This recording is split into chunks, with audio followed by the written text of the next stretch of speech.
காவல் நிலையத்தில் பாதுகாப்பு கேட்டு காதல் ஜோடி தஞ்சம். தருமபுரி மாவட்டம் பாலக்கோடு அடுத்த சோமனஹள்ளியைச் சேர்ந்த கட்டிட மேஸ்திரி பவுனேசன், இவரது மகள் அஞ்சலி. பட்டதாரியான இவர் ஓசூரில் உள்ள தனியார் நிறுவனத்தில் வேலை செய்து வந்தார்.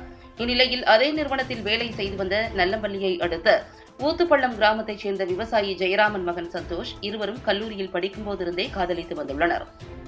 இருவரும் வெவ்வேறு சமூகத்தைச் சேர்ந்தவர்கள் என்பதால் இவர்களது பெற்றோர்கள் இவர்களின் காதலுக்கு எதிர்ப்பு தெரிவித்தனர். இந்நிலையில் கடந்த 1ஆம் தேதி இருவரும் வீட்டை விட்டு வெளியேறி ஓசூரில் உள்ள முருகன் கோவிலில் திருமணம் செய்து கொண்டு நண்பரின் வீட்டில் தங்கியிருந்தனர். இவர்களை பெற்றோர்கள் தேடுவதை அறிந்து பாலக்கோடு காவல் நிலையத்தில் பாதுகாப்பு கேட்டு தஞ்சமடைந்தனர். இதையடுத்து இருவரின் பெற்றோருக்கும் போலீசார் தகவல் தெரிவித்தனர்.